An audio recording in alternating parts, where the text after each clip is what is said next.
Assalamualaikum warahmatullahi wabarakatuh. Seluruh pemirsa dimanapun Anda berada, semoga selalu dalam keadaan sehat walafiat. Amin amin ya robbal alamin. Senang sekali bersama saya Muhammad Zudi kembali membersamai Anda dalam bincang-bincang inspiratif bersama peraih medali emas Olimpiade Bahasa Arab tingkat nasional. Nah, sudah hadir bersama kita di studio Muhammad Khalifah Robbani. Assalamualaikum Khalifah. Waalaikumsalam. Masya Allah, ini peraih medali emas Olimpiade Bahasa Arab tingkat nasional ya. Nah, silakan. Pasti pemirsa di rumah penasaran ya Khalifah. Silakan Khalifah perkenalkan diri. Oke, halo pemirsa. Nama saya Muhammad Khalifah Robbani, kerap dipanggil Khalifah. Saya dilahirkan tanggal 13 Januari 2006 di Kabupaten Padang Lawas, Provinsi Sumatera Utara. Dulu, waktu SD saya bersekolah di SD Negeri 0411 Pasar Ujung Batu, Kecamatan Sosa, Kabupaten Padang Lawas. Kemudian melanjutkan ke jenjang yang lebih tinggi di SMP Perguruan Islam Arisalah, dan sekarang saya bersekolah di MAS Perguruan Islam Arisalah, tepatnya di kelas 2 SMA, jurusan keagamaan. Oke, Muhammad Khalifah Robbani, peraih medali emas Olimpiade Bahasa Arab tingkat nasional. Nah, kapan nih Khalifah mulanya timbul minat untuk mempelajari bahasa Arab gitu? Jadi ceritanya dulu pas kelas 1 SMP ada pembukaan study club bahasa Arab nih, Sat. Terus kan Khalifah pengen daftar nih. Cuman nggak lulus. Dulu dapat nilainya 60, Cak. Oke. Ya. Yang lulus tuh ada 2 orang teman dengan meraih nilai 90 gitu ya. Kemudian dari mulai situ Khalifah coba mencari buku referensi untuk belajar bahasa Arab dan mempelajarinya secara otodidak gitu. Secara otodidak. Ya. Berarti memang berarti saat 1 SMP itu dimulai dari rasa penasaran berarti ya? Ya, dimulai dari rasa kekecewaan terhadap kenapa sih bisa 60, kayaknya bisa deh harusnya 90 gitu kan ya? Ya betul. Oke. Nah, Khalifah, berarti dimulai dari saat 1 SMP. Nah, kita kan tahu nih SMP ini sendiri kan tidak tidak ada penjurusan segala macam betul. ya kan. Nah, kenapa pada akhirnya ketika masuk MA Khalifah memilih jurusan agama gitu? Kenapa Khalifah memilih jurusan agama itu setelah berpikir panjang sih, Sat. Karena sejujurnya orang tua milih jurusan IPA. Oh gitu. Ya, orang tua pengennya Khalifah jadi dokter gitu ya. Oke. Cuman kenapa pengen masuk jurusan agama? Sebenarnya nanti kuliahnya juga Khalifah nggak hanya pengen di jurusan agama, cuman pengen ngambil soshum dan sebagainya. Kenapa begitu? Karena sekarang kita membutuhkan ulama yang hebat juga dalam segala bidang. Masya Allah. Gitu. Kenapa ngambil jurusan agama di SMA nih? Karena memang pengen mengambil dasar-dasarnya dulu, Sat, seperti bahasa Arab, hadis, Quran dan lain-lainnya. Masya Allah ya. Berarti memang yang melatar belakangi bahasa Arab ini memang untuk supaya menjadi ulama yang memang di semua lini oke gitu. Betul. Ya. Masya Allah. Cuma memang landasannya adalah landasan agama. Masya Allah. Nah, Khalifah, ngomong-ngomong tentang bahasa Arab, bisa nih Khalifah kita bicara bahasa Arab sedikit biar pemirsa yakin ya kan? Insyaallah Bisa ya. Perkenalan singkat aja kali ya. Kita kan juga nggak tahu juga nih bahasa Arab nih kan. Oke. Assalamualaikum warahmatullahi wabarakatuh. Waalaikumsalam warahmatullahi. Ya Khalifah, kaifa haluka ya Khalifah? Bikhair alhamdulillah. Masya Allah. Aina jita ya Khalifah? Jitu min Sumatera Asy-Syamaliyah. Min Sumatera Asy-Syamaliyah. Anta tadlisul an fi ayu faslin? Fi fasli Tunus as-saf ats-tsani min ats-tsanawi. Masya Allah. Oke pemirsa, sungguh memang teruji ya bahasa Arab Khalifah ya. Kita diperkenalkan singkat, subtitle nanti silahkan di bawah kalau ada ya. Oke. Nah, Khalifah, berarti Khalifah minat bahasa Arab dari SMP, terus lanjut di MA ikut lomba. Kalau untuk ikut lomba Khalifah ini yang pertama kali atau sudah pernah sebelumnya ikut event-event lomba bahasa Arab? Karena kan memang juga cukup jarang gitu ya, tidak rutin gitu untuk event lomba bahasa Arab ini. Ya. Nah, Khalifah, kalau untuk tahapan belajar bahasa Arabnya sendiri gimana nih Khalifah? Kalau untuk tahapan belajar bahasa Arab ya, yang penting dalam mempelajari bahasa itu adalah tatbiq, pengaplikasian gitu, Sat. Kalau percuma kita menguasai mufradat atau menguasai suatu tarokib. Tarokib itu lebih ke apa namanya, Sat? tenses ya. Ya, tenses. Lebih ke tenses tanpa menerapkannya. Tapi sebelum penerapan pastinya ada bekal yang kita perlu persiapkan. Tentunya dalam bahasa Arab mufrodat. Kosakata. Mufrodat atau kosakata. Kosakata ini kalau Khalifah dulu cara bacanya ya Khalifah beli kamus, kemudian memang Khalifah baca dari awal sampai akhir gitu. Baca aja, ndak disalin. Iya, baca aja. Dan memang langsung dihafal. Apalagi bahasa Arab ini memang satu akar kata itu nanti akan banyak cabangnya, Zat. Tasrif aja, untuk tasrif yang istilahi ada 12 ya, Zat. Kemudian kalau misalnya tasrif istilahnya kita masukkan lagi tasrif logawi, masing-masing ada yang 12, ada yang 6 begitu ya. Jadi memang satu akar bahasa tuh bisa mencakup, dengan menghafal satu akar bahasa tuh kita bisa menguasai sekitar 400-an mufrodat begitu. Kemudian setelah menghafal mufrodat, tentunya dalam mempelajari bahasa Arab ini ada yang namakan dengan ilmu alat. Ilmu alat ini yaitu ilmu nahu dan ilmu sorof. Kalau untuk ilmu nahu dan ilmu sorof itu Khalifah dulu memakai buku karya Ustadz Zakaria yang namanya Al-Muyassar fi Ilmin Nahwi, dan kalau untuk sorofnya itu Al-Kafi fi Ilmi Sorfi. Itu buku yang Khalifah pakai, dan beliau orang Indonesia lah saat begitu. Hebatnya beliau orang Indonesia akan tapi membuat buku dalam bahasa Arab. Kemudian lanjut ke tingkat selanjutnya, ada seperti Matan Jurmiyah, kemudian ada An-Nahwul Wadih, ada Mutammimatul Jurmiyah, sampai naik ke Alfiyah. Nanti di Alfiyah ada Syarah Ibnu Aqil, kemudian ada Awdahul Masalik. Kemudian setelah mempelajari ilmu nahwu sorof, baru lanjut ke balaghah, Ustaz. Di balaghah kayak ada Al-Kafi fil Balaghah, kemudian ada Al-Balaghah Al-Wadihah. Nah, begitu. Jadi memang perjalanan belajar bahasa Arab ini memang panjang gitu ya, Ustaz. Betul. Jadi tapi kalau kita udah menguasai yang tadi itu, tapi nggak ada pengaplikasian, ya itu percuma. Jadi memang wajib ada pengaplikasian. Untuk dari salah sendiri, Khalifah mengaplikasikannya itu ke ustadz-ustadzah, tenaga pengajar dari salah, yang alhamdulillah di sini banyak tenaga pengajar dari luar negeri gitu ya, dari Timur Tengah. Ada lulusan Al-Azhar, ada dari Universitas Islam Madinah, kemudian ada dari Lipia Jakarta dan sebagainya. Kemudian ada teman-teman juga yang membantu, yang ikut berperan aktif dalam mempraktekkan bahasa ini di asrama. Nah, begitu sih Sat, kalau untuk bahasa ini.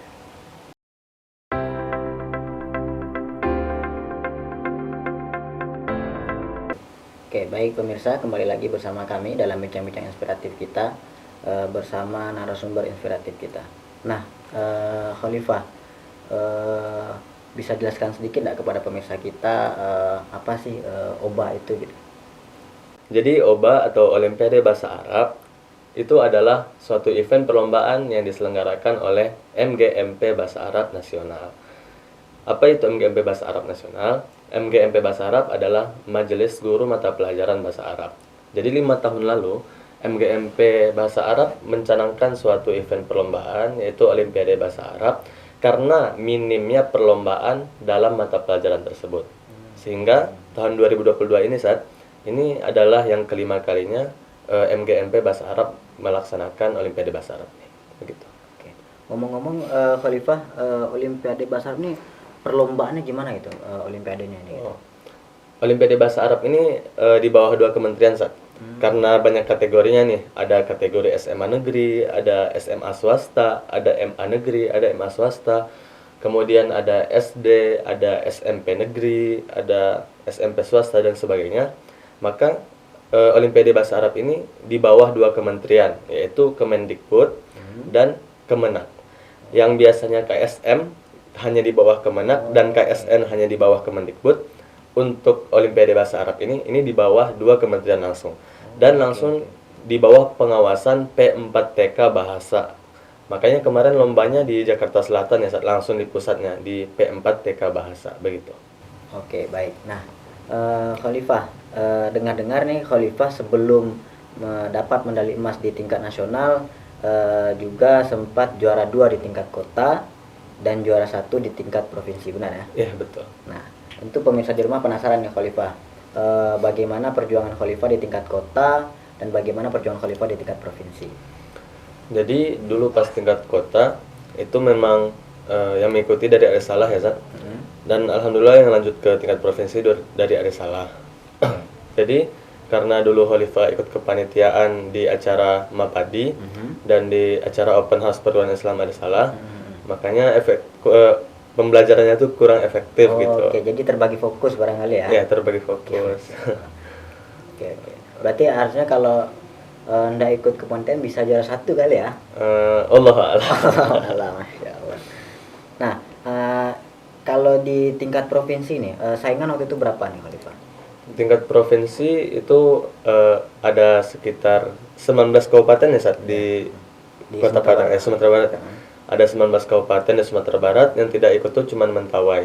Oke, berarti 18 ya. Ya, jadi 18 kabupaten kota. Dan masing-masing kabupaten kota mengirim 3 orang utusan terbaiknya. Berarti 18 kali 3 persaingannya ya. Betul. Oke, Masya Allah. Jadi Khalifah berhasil menyisihkan mereka semua dan menjadi keluar sebagai juara 1 di tingkat provinsi. Nah, yang diutus ke nasional juara berapa saja nih Khalifah? Juara 1 sampai juara 3. Oh, juara 1 sampai juara 3. Berarti masing-masing provinsi di Indonesia 34 sekarang 37 ya? sekarang. Sekarang 37. Iya, betul. Yang diutus ke nasional pun kemarin ada 37 utusan. Iya, 37 dikali 3. Oh, berarti 37 provinsi masing-masing mengutus 3. Iya, betul. Nah, itu yang berkompetisi di tingkat nasional dan alhamdulillah Khalifah berhasil memperoleh medali emas ya. Nah, di tingkat nasional gimana nih Khalifah? Pertama ini kan event nasional, kita menghadapi banyak siswa ya, se-Indonesia gitu ya. Nah, gimana perasaannya atau gimana ya apa yang Khalifah bisa sharing lah sama pemirsa kita di rumah gitu? Ya, tentunya banyak hikmah sih saat yang bisa diambil untuk perlombaan ini. Seperti keberangkatan ke sana itu melewati proses perjalanan 3 hari 3 malam ya. Oh, naik bis berarti ya? Naik bus. Oh, oke. Jadi banyaklah cerita yang bisa diceritakan gitu. Apalagi kami berangkatnya memang satu kontingen Sumbar kan, Tan? Oh, berarti satu kontingen Sumbar naik bus ke Jakarta. Iya, betul. Jadi kedatangan kami di sana itu langsung menuju PTK Bahasa atau P4TK Bahasa yang ada di Jakarta Selatan. Dan kami drop barang dan langsung ke penginapan. Dan di penginapan tuh memang sengaja disetting saat kami nggak boleh dari satu provinsi yang sama gitu. Oh, berarti di mix ya? Ya, betul, di mix. Nah, kemarin kebagian sekamar sama siapa aja nih Khalifah? Ada 2 orang Jawa Timur, ada 2 orang dari Kalimantan Timur, dan ada dari Sulawesi. Cuman yang dari Sulawesi dia nggak datang, Sa. Oh, gitu. Ya, gitu. Nah, ketika eventnya teknisnya gimana nih Khalifah? Apa memang hanya mengerjakan soal atau ada tipe-tipe olimpiade atau tipe soal atau apa gitu bahasanya? Kalau untuk yang di nasional itu ada 100 soal dan wajib mengerjakannya dalam rentang 1 jam saja. 100 soal 1 jam. Ya, betul. Jadi satu soal kurang dari 1 menit. Ya, 1 soal tuh berarti kita hanya boleh mengerjakannya 36 detik ya. Oke. Itu berarti saat olimpiade hanya mengerjakan soal, nggak ada pidato atau wawancara atau Ya, ada? tidak ada, karena ini memang olimpiade gitu ya, Sa. Oke. Nah, untuk event dari OBA ini apakah hanya olimpiade atau ada semacam apakah pidato bahasa Arab atau debat bahasa Arab, ada nggak? Kalau olimpiade bahasa Arab ini memang fokus ke olimpiadenya aja, cuman terbagi ke kategori-kategori yang sudah Khalifah jelaskan tadi. Dia ada 10 kategori total. Oh, oke. Pembagian sekolah tadi ya, tingkatan sekolah tadi. Oke. Baik, nah pemirsa, tentu keberhasilan Khalifah ini tidak lepas dari sosok-sosok yang berjasa di belakang layar yang telah mensupport Khalifah. Nah, tentu kita akan lanjut di sesi 3 nanti tanya-tanya nih sama Khalifah, siapa saja nih sosok-sosok yang berjasa. Oke, kembali lagi, jangan kemana-mana, kita akan kembali setelah yang satu ini.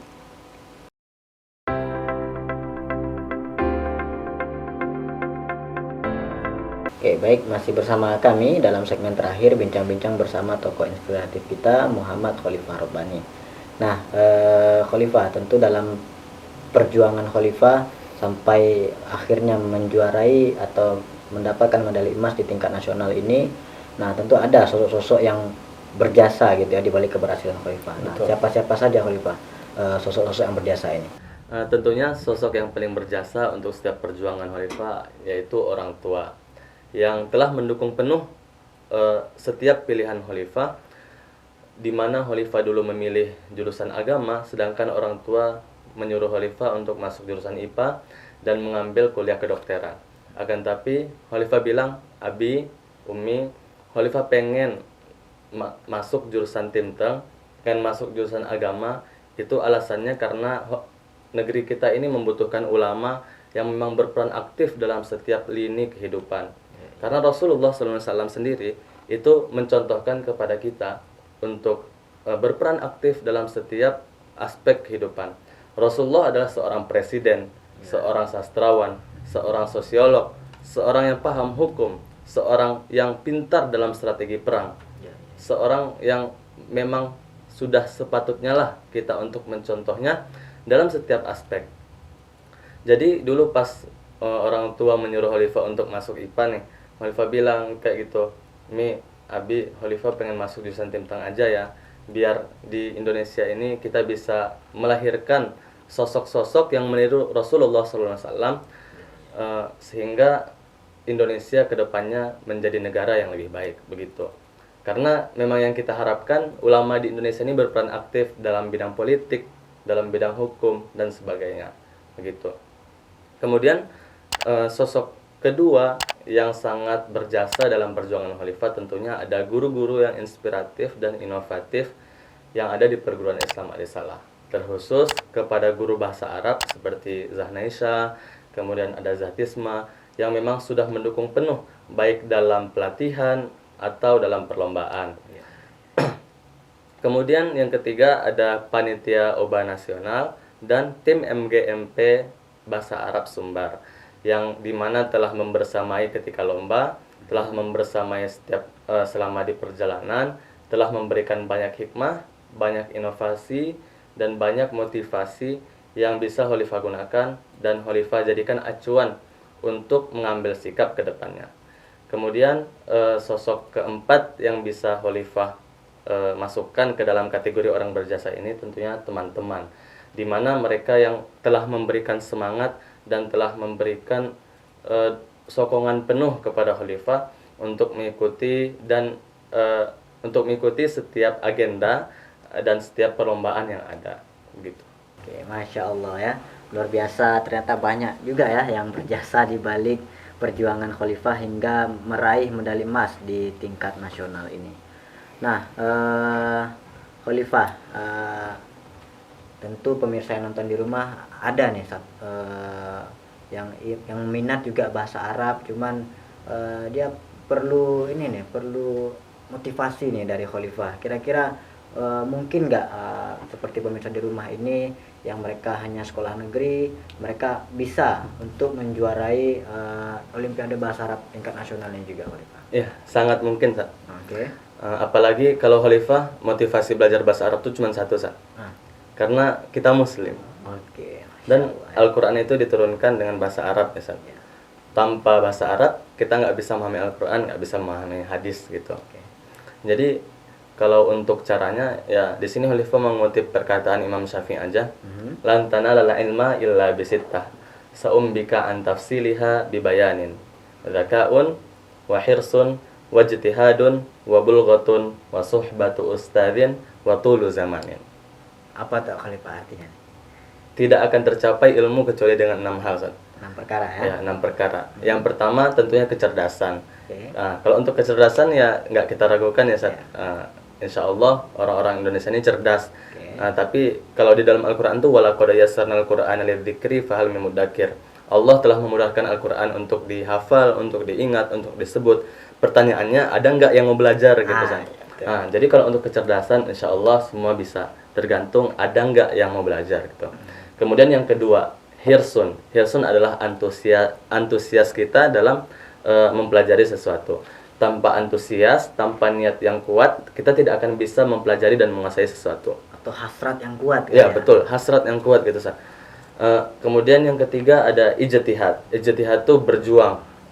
Misalnya nih kita udah punya niat yang kuat nih, Sa. cuman nggak ada perjuangan ya sia-sia gitu kan. Kita menginginkan sesuatu cuman malas-malasan, tidur-tiduran, itu akan sia-sia aja. Kemudian yang keempat ya tentunya bulgotun, bekal. Baik bekal secara moral, secara material itu penting. Secara moral apa? Mental belajar tuh kita harus menguasai gitu. Gimana kita mau mempelajari sesuatu, mau berlomba atau mau menguasai sesuatu, kalau kita nggak yakin, dosa terbesar manusia adalah meremehkan dirinya sendiri. Gitu. Dan ada juga bekal seperti bekal material ya, uang, kemudian buku tadi ya Ustaz. Kemudian yang kelima, suhbatu ustadzin, dekat dengan guru. Kenapa? Karena berkahnya suatu ilmu itu ada dalam ridho guru Ustaz. Dan juga kita di Islam diajarkan untuk menghormati guru. Iya, betul, menghormati guru. Bukan hanya memuliakan. Oh, memuliakan, ya betul, memuliakan. Takzim kepada guru kata Ustaz. Karena memang betul nampak ilmu kita berkah atau tidak berkah itu dari kedekatan kita dengan guru. Banyak orang yang berilmu akan tetapi menyalahgunakan ilmunya. Seperti misalnya kita dapati orang-orang yang melakukan pungli atau melakukan apa, itu tuh sudah pasti orang-orang yang berilmu. Kenapa tidak? Karena mereka sudah mencapai suatu derajat itu tentunya dengan ilmu. Begitu. Kemudian yang keenam, tulu zamanin, waktu yang panjang. Setiap perjuangan tuh memiliki waktu ya San. Dan waktu ini relatif. Ada orang yang bisa menguasai sesuatu cuma dalam 1 bulan, ada yang bisa dengan 2 bulan, 3 bulan. Intinya waktu ini ditempatkan oleh Imam Syafi'i itu di urutan terakhir. Kenapa? Karena komponen yang 5 yang di awal itu lebih penting dari yang terakhir. Jika 5 di awal dimaksimalkan, maka tulu zamanin ini bisa singkat gitu ya, betul. Tapi begitu. Tetap perjuangan ini tidak instan ya. Ya, nggak instan. Sedangkan mie instan aja ada prosesnya Ya, juga. betul. Ya. Oke, baik. Masya Allah, luar biasa. Khalifah Rabbani peraih medali emas di tingkat nasional Olimpiade Bahasa Arab ya. Nah, demikianlah pemirsa bincang-bincang kita. Terima kasih Khalifah atas waktu dan inspirasinya untuk pemirsa di rumah. Ya, baik, saya Zuhdi mohon undur diri. Subhanakallahumma wabihamdika asyhadu an la ilaha illa anta astaghfiruka wa atubu ilaik. Assalamualaikum warahmatullahi wabarakatuh.